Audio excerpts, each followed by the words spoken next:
Close your eyes for a moment and imagine the golden dust of Rajasthan rising in the warm summer wind. The year is 1576. The sun climbs slowly over the rugged Aravalli hills, casting long shadows across a narrow mountain pass known as Haldighati, a place whose yellow soil, the colour of turmeric, would soon witness one of the most unforgettable battles in Indian history. At this time, the Mughal Empire under Emperor Akbar was at the height of its expansion. Akbar was not just a conqueror. He was a strategist, a diplomat, and a ruler determined to unite much of the Indian subcontinent under one authority. Through alliances, negotiations, and military strength, many Rajput kingdoms had accepted Mughal supremacy. Powerful Rajput rulers stood by his side in court and on the battlefield, but there was one ruler who would not bow. That ruler was Maharana Pratap of Mewar. For him, sovereignty was sacred. Mewar was not simply a kingdom. It was pride, tradition, and ancestral honour. Years earlier, the Grand Fort of Chittorgarh Fort had fallen to Mughal forces after a fierce siege. Yet even in loss, the spirit of resistance survived. Maharana Pratap refused to attend Akbar's court. He rejected offers of submission. To him, independence was not negotiable. Diplomatic envoys came and went. Peace was offered. Alliances were proposed. But when persuasion failed, conflict became inevitable. And so, on the morning of 18th June 1576, two powerful forces gathered at Haldighati. On one side stood the Mughal army, led by Raja Man Singh First of Amber, a trusted general of Akbar, and himself a Rajput. This battle would not only be empire versus kingdom, but Rajput versus Rajput, divided by politics and loyalty.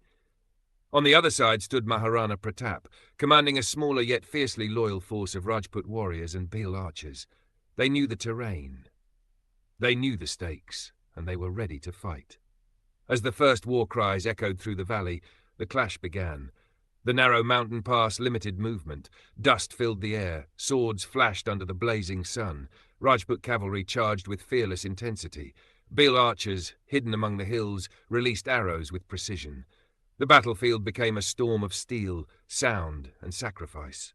At the center of it all was Maharana Pratap, riding his legendary horse, Chetak. Picture the scene. The Maharana in full armor, spear in hand, urging Chetak forward into the heart of the enemy ranks.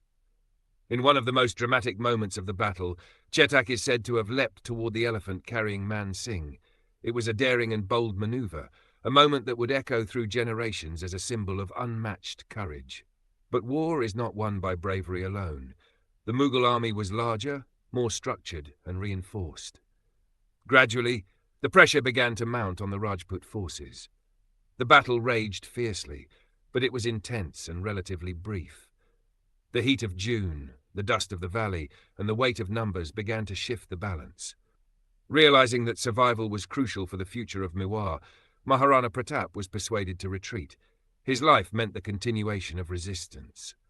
Chetak, though gravely wounded, carried his master away from the battlefield.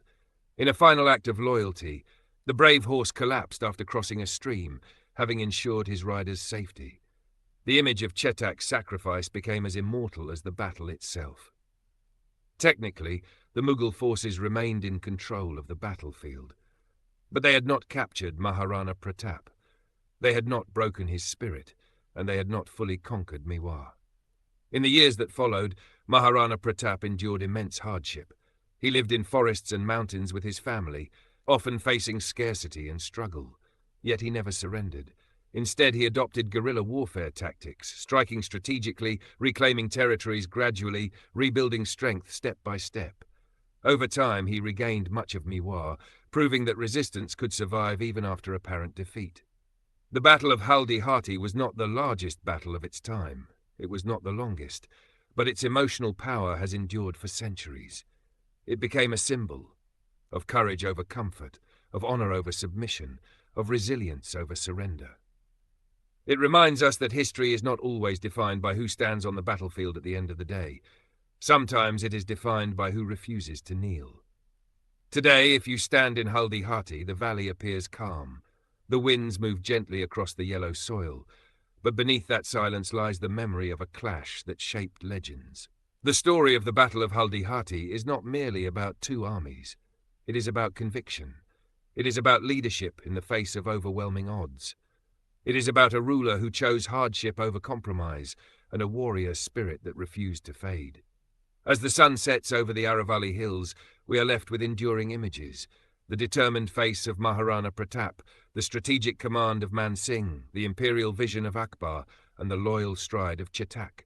This battle teaches us that true strength lies not only in power but in principle, not only in victory but in perseverance. And so the dust of Haldighati continues to whisper its story, a story of bravery, sacrifice, and an unbreakable will that still echoes through the pages of history.